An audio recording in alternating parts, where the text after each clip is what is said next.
With less than half of speaking roles going to women, and many of those roles being thinly characterized, it's evident that representation is lacking. This prompts the question, is there progress being made in Hollywood's depiction of women? I don't think so. Not a lot. Not enough. And not fast enough. Yeah.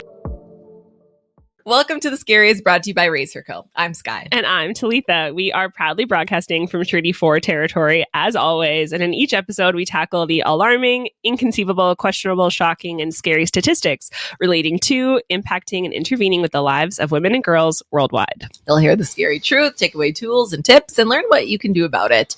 And The Scaries is really a place to use our voices as women and supporters of women to make real change. So, as always, this is for entertainment purposes only. These are our own opinions. And remember that we will be sharing some statistics that could be triggering, so listen with caution. As straight, cisgender, white, able-bodied settler women, we are very aware of our privilege, and we want to use this platform to spread awareness about the scary reality that women face from around the world in different life situations. And why? Because sometimes nothing is scarier than being a woman.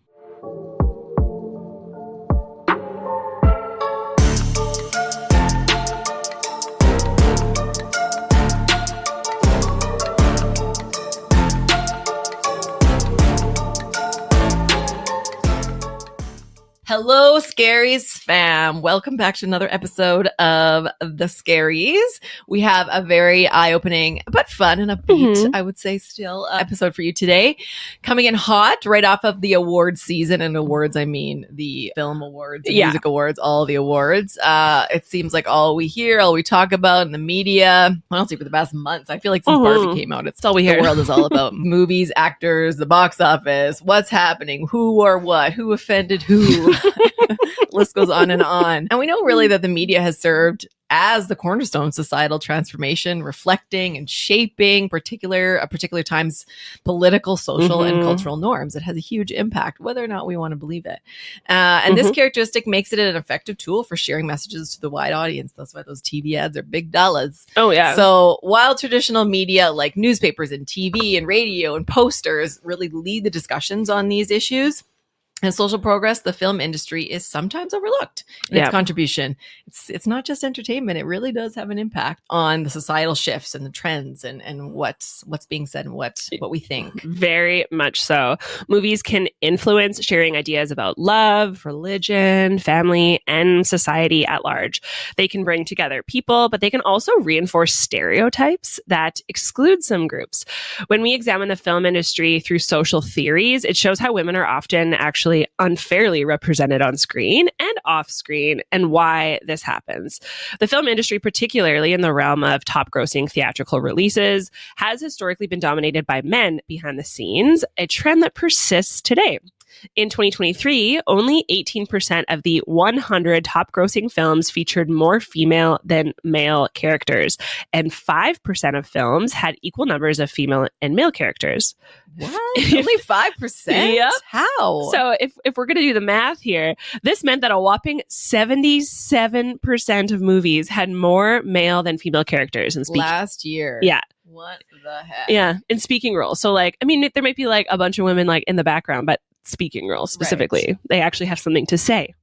This underrepresentation of women behind the scenes inevitably impacts their on-screen portrayal. Sadly, female roles in movies often fall into limited, repetitive tropes and character archetypes compared to their male counterparts. I mean, we know that women were, and still often, as we can see, are confined to these domestic roles with limited access to education and job opportunities. They're often excluded from public life. They've lacked voting rights as recently as 1960 for Indigenous women in Canada, which is nuts. Yeah. And over time, historical, political, and social advancements led to the rise of feminism. Yay, feminism. Yes, which empowered women and challenged male dominance. But despite that progress of the 20th century, women still continue, as we see, to fight for representation in the media and basically everywhere else. Yeah. So before the Motion Picture Production Code, or also known as the Hays Code, came into effect in 1930, women in early Hollywood had more freedom, interestingly, in both on and off the screen than we might expect. They tackled taboo topics like abortion and birth control, and even had storylines where they ran the world. Wow. In the early Could you 1900s. imagine? Yeah. In 1924 is The Last Man on Earth. Women ruled the planet. I got to check that show out. Yeah, sounds amazing. I mean, this is because all the men disappeared, but still, like, very cool. So, I don't think I've ever seen a movie since like that. So No. it wasn't quite the paradise of Wonder Woman's world, but it was a bold concept for the time specifically. mhm. And this freedom was partly because women were a significant part of the movie audience. And I would be interesting to see those stats of who makes up the movie audience today. But back then it was a lot of women. They made up over 80% of viewers in the 20s. That's actually really wild. I mean, I guess because they weren't allowed to work. I don't know. Like, so they're just going to the movies instead. Honestly, that sounds actually incredible. But makes sense. But also, 80% of the viewers in the 20s and continued into the 30s and 40s. Filmmakers catered to what these women wanted to see, which often included strong female characters leading revolutions and going on daring adventures. Interesting. Love that that they knew women wanted to see that. Yeah, going on daring adventures. But yeah, the rest of the world was like not considering those things. No. Interesting. Classic. This cinematic liberation mirrored what was happening in society at large. In the early 20th century, women fought for change, from suffrage to contraception rights. Although they weren't yet holding that high political office, they were laying the groundwork for future progress. However, in this era of freedom, it ended with the rise of conservatism in the U.S., particularly in Hollywood. This led to stricter regulations and a shift away from the bold storytelling of the early 1900s.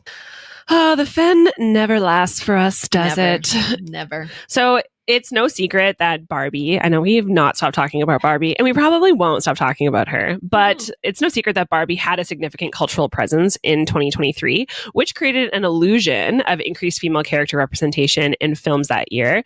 But women are still dramatically underrepresented in front of and behind the camera in Hollywood. We're going to reference a few different but associated reports for our stats and research today. The first and second are from USC's Annenberg Inclusion Initiative, which I know that we've mentioned before in our music episode. And that the first report is called Inclusion in the Director's Chair, and the second one is Inequality in 1,600 Popular Films. They looked at 1,600 films. Ooh. Anyways, the third report is It's a Man's Celluloid World from the Center for the Study of Women in Television and Film at San Diego State University. These reports show that despite some successful films and directors, Hollywood still has a big problem with diversity. And of course, we'll link them in the show notes so you can peruse them for yourself.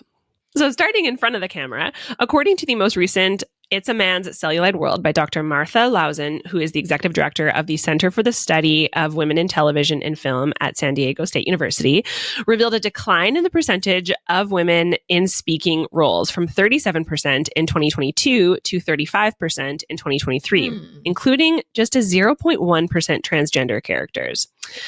Moreover, the proportion of films featuring sole female protagonists decreased from 33% to 28%, falling below the peak of 40% observed in 2019. Declining. What the heck? Yeah, no, we just continuously going down. I feel like we've seen something about 2019 that like there was an increase. I think it was in the music episode. Now I can't remember, but things were like at an all-time high in 2019. Yeah. And now since everything has just gone back to 2022, I think specifically for the movies and films, it was like a good year for women to be represented, and just last year we just missed the mark, went down again. But I think age has a lot to do with when we think about women who are represented.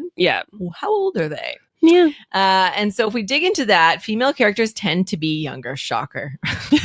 mostly in their 20s and 30s, compared to their male counterparts who are more likely in their 30s and 40s.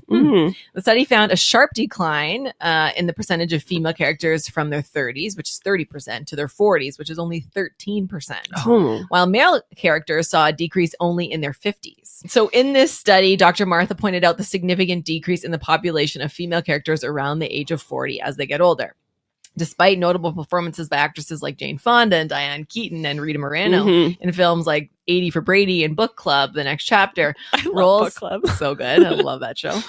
Roles for actresses over 60 remained very scarce. This age group represented only 7% of females in the top grossing films in 2023.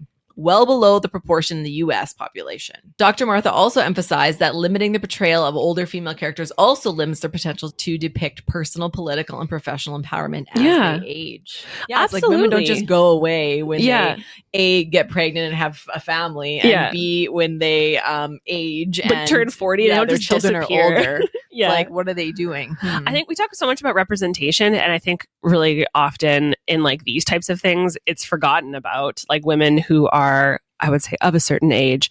Because even thinking about like movies like Book Club, which is why I love it so much, it shows women just like being women, and regardless of the age they are, it's like women like sex, women like to have wine, women like to like go out and party sometimes, you know, like whatever it may be. It's not that like, you turn 40 or you turn 50 or you turn 70 and you're like, no, now you just must knit at home and like bake and Well, and I think it's so interesting too when you think about the quintessential or the stereotypical leader, you know, the Wall Street guy or the lawyer. It's always like an old white man.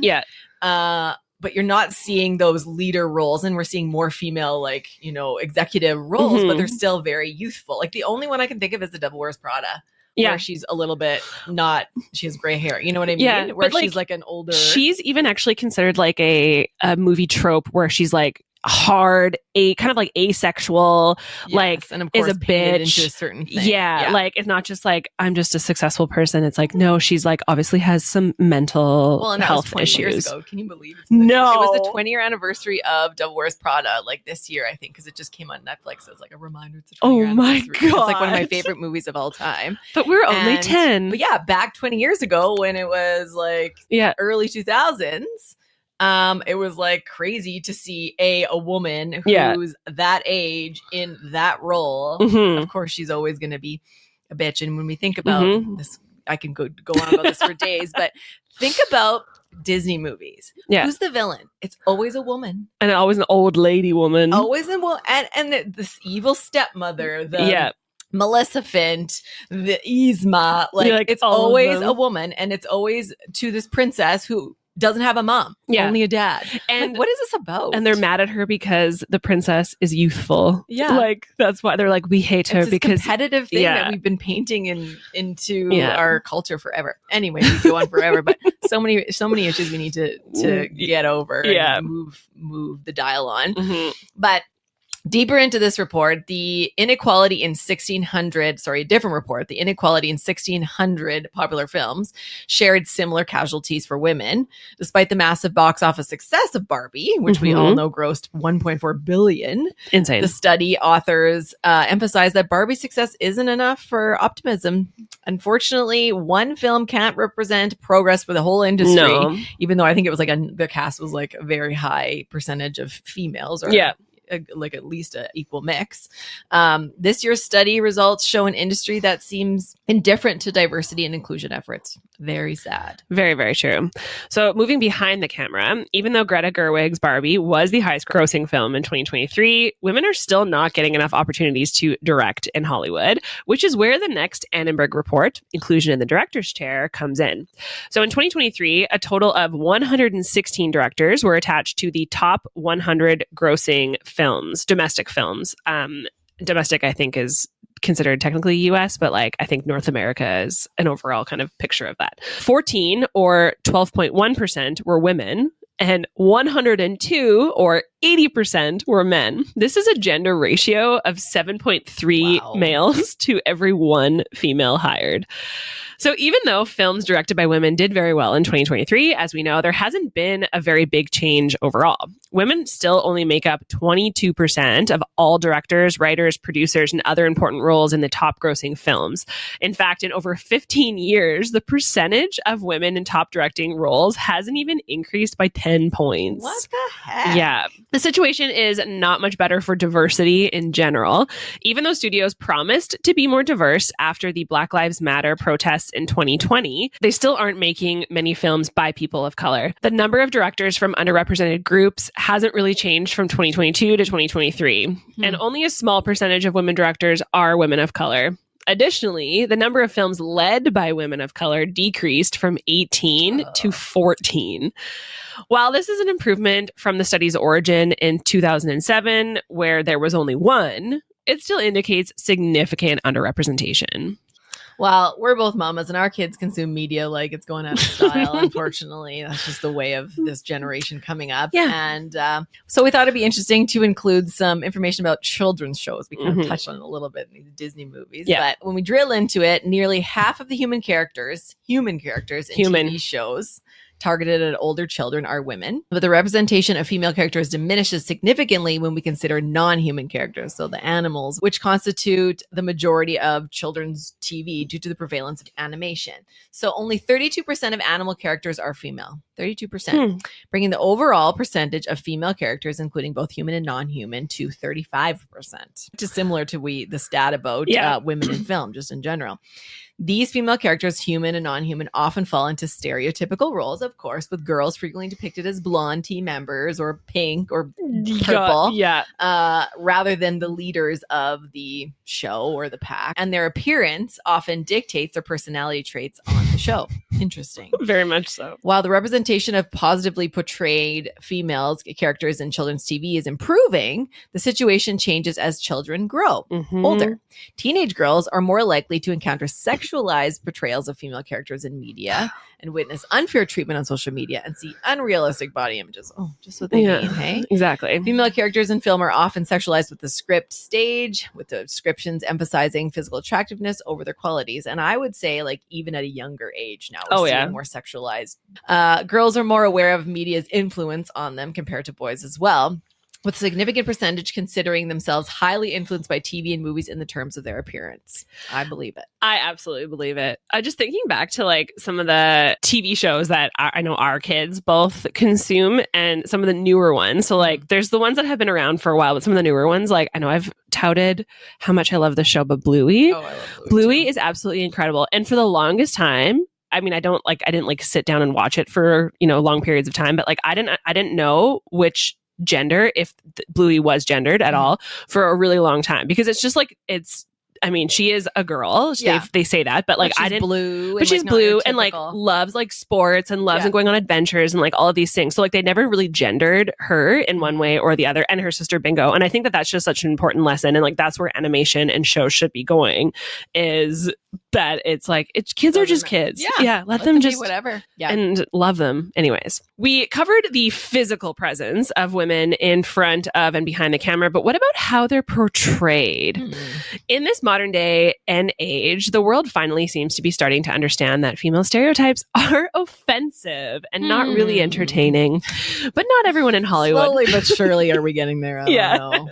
Not everyone in Hollywood has gotten the memo yet, but it's coming. Not anyone anywhere has gotten the memo. No. I'd say. Yeah. For years, women have been misrepresented while white men are disproportionately portrayed and are often underrepresented as leading characters in films. Despite the longstanding portrayal of women in film confined to narrow categories, such as man-stealers, like Julia Roberts' character in My Best Friend's Wedding, damsels in distress, like Whitney Houston in The Bodyguard, or even the cool girl, like Kate Hudson's basketball-obsessed How to Lose a Guy in 10 Days character, or Rosamund Pike's Amy Dunn in Gone Girl.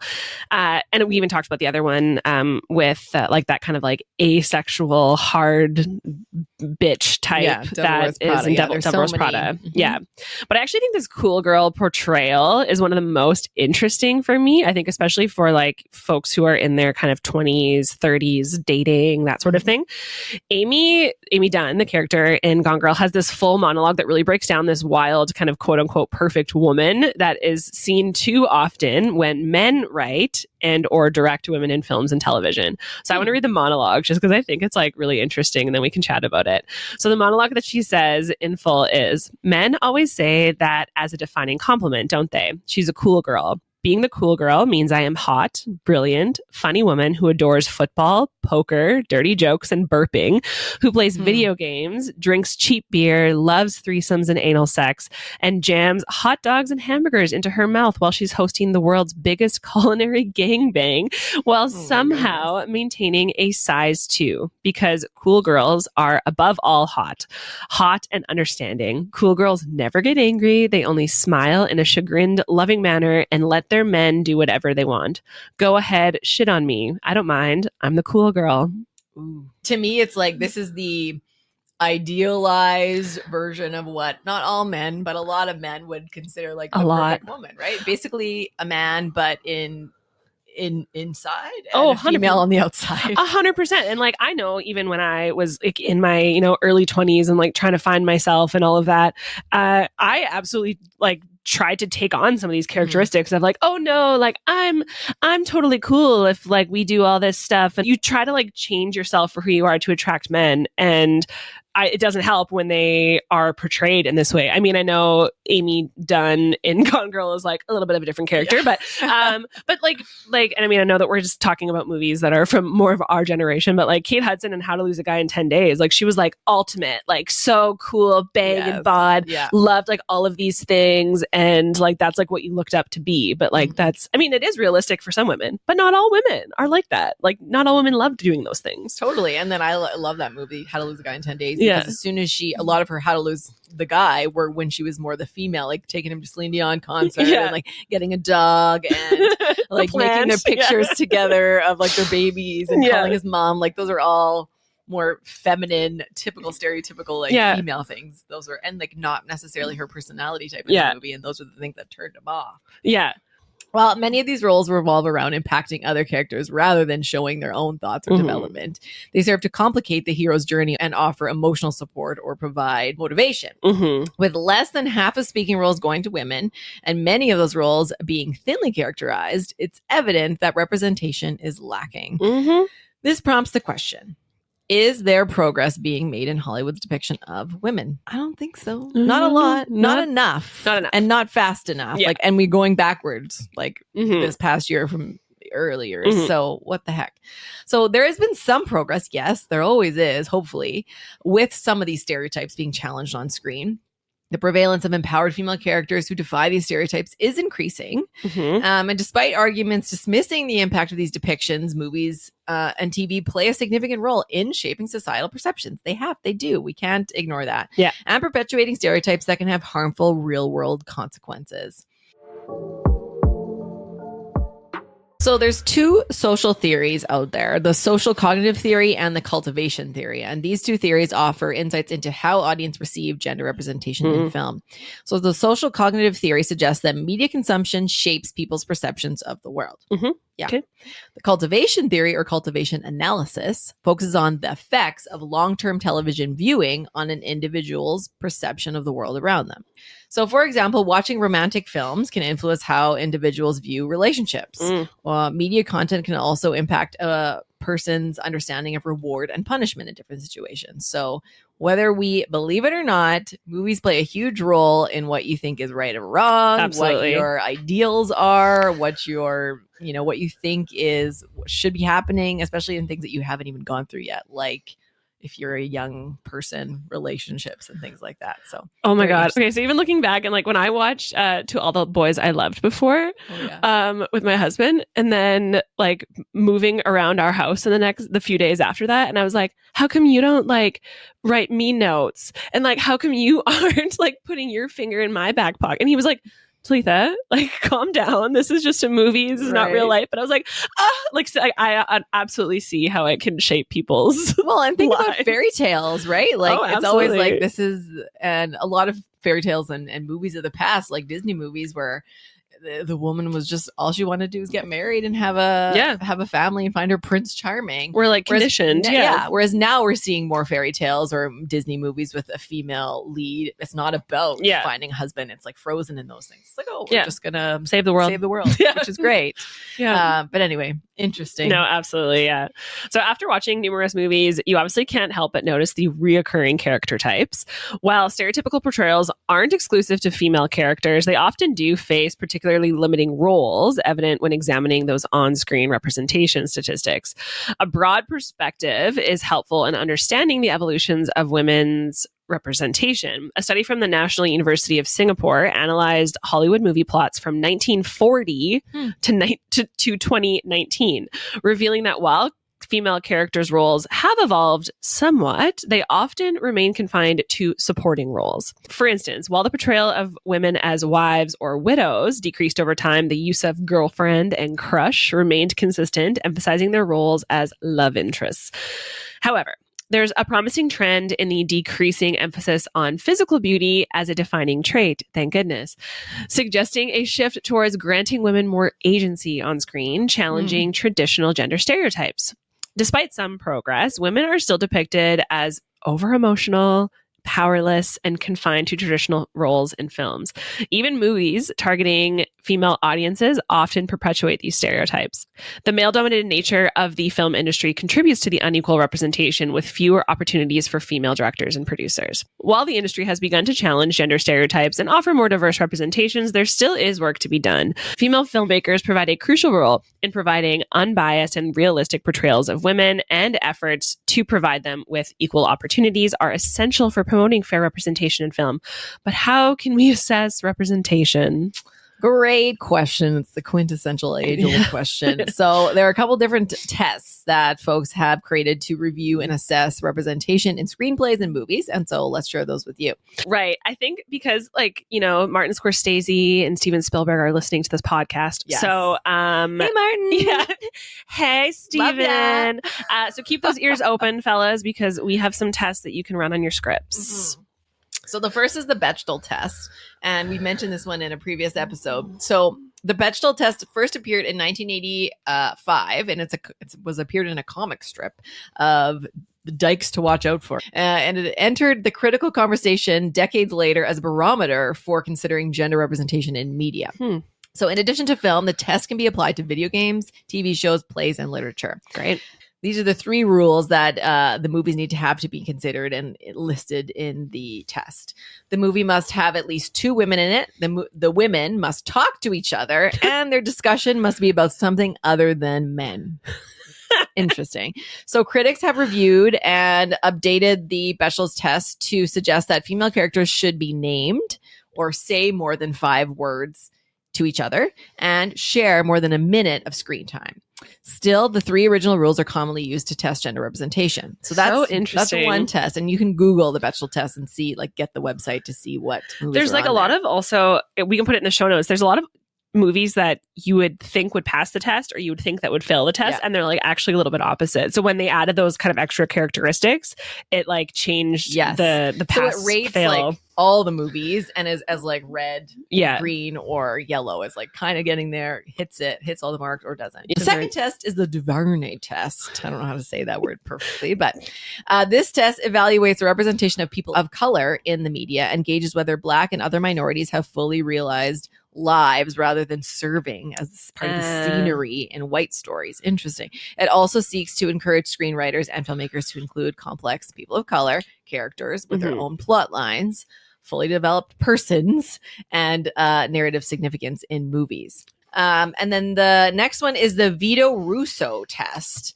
So this was developed by GLAAD, GLAAD. So they developed Vito Russo test, and it's named after the film historian and GLAAD co-founder Vito Russo. It addresses LGBTQ plus representation.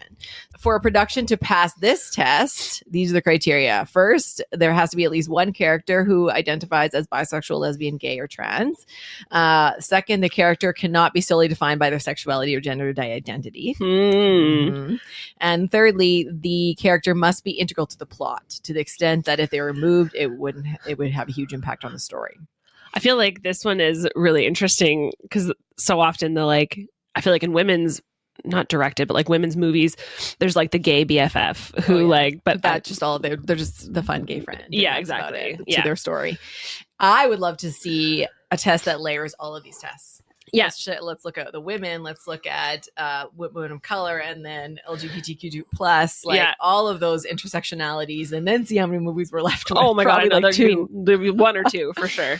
So the Vito Russo test really highlights the importance of including fully realized, consequential LGBTQ plus characters in their films. Yeah. The second last test, and I think it's the most hilarious, is the sexy lamp test. Sexy lamp test? Yeah, it's the best. So this comically named test is a thought experiment created by comic book and TV writer Kelly Sue DeConnick. According to her, and this is the really important part, if you can remove a female character from your plot and replace her with a sexy lamp and your story still works, you're a hack. What? So these characters are not intrinsic to the narrative, meaning they could easily be removed without making an impact. So there are quite a few movies that do not pass the sexy lamp test. Wow. So last is the Mako-Mori test. This test can be seen as the spiritual successor to the Bechdel test and a more rigorous take on the sexy lamp test. So it kind of combines the two. Named after the character Mako-Mori from Pacific Rim, which was a movie in 2013, this test was developed in reaction to the film not passing the Bechdel test, despite Mako-Mori being a complex female character. So for a piece of media to pass this Mako-Mori test, it must include one or more female characters. These characters must have their own story arcs, and the story arc shouldn't exist to support the male character's story arc. I think I like those criteria better than the Bechdel test. It's more about like the actual storyline versus like, are they there and are they talking? Are they talking about boys? Yes, yeah. This test definitely prioritizes the development of female characters in a qualitative rather than quantitative manner. So like there's quality of what she's saying versus just all of that. Anyways. So the question always remains, how do we create change? How do we move the dial forward in this area? Well, one of the most impactful ways to create better role opportunities for women is also one of the most direct. Creating more gender equality behind the camera could have a major impact on female representation in film. Really? Weird. So a study by our gal, Dr. Martha, another study by her, the Cellulite Ceiling employment of behind the scenes women on top grossing films in 2022 revealed that in movies with at least one female director or writer, women made up 56% of the protagonists. Among the movies exclusively written and directed by men, that number fell to 23%. Major characters were 45% female in movies with at least one woman writing or directing.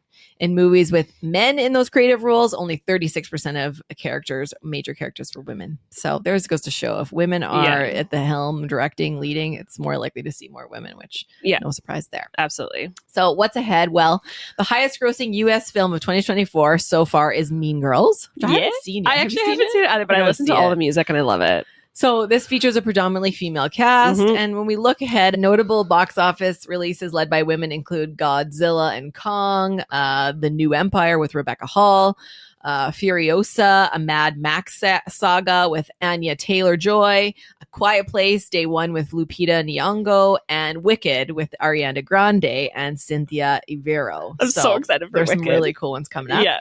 So to fully realize their potential societal roles, women must not be confined with the confines of male-centric narratives.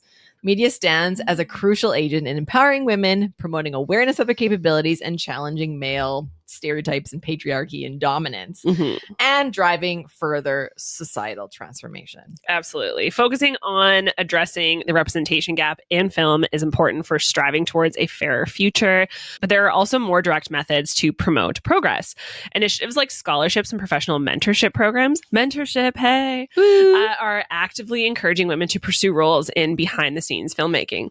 Empowering these women to contribute to the creative direction of films can significantly impact the authenticity of future movie portrayals. Breaking free from stereotypes and tropes that have constrained the agency of female characters and actors requires collective action across the industry, and the time to initiate these changes is now. Thank you for joining us today as we confronted these maybe not so terrifying, but very real statistics impacting women and girls. Please share this episode, rate and subscribe wherever you are listening, and stay tuned for more ways to make a positive impact. Together, we can make the world a little less scary for women and girls. And make sure to follow us on Instagram at RacerCo and at scaries.podcast and on TikTok at RacerCo. And remember that change starts with awareness and action. So, which is exactly what we're doing here today and with this podcast. Thank you for being a part of the Scaries community and making this world a little less scary to be a woman and a gal. Bye. Bye.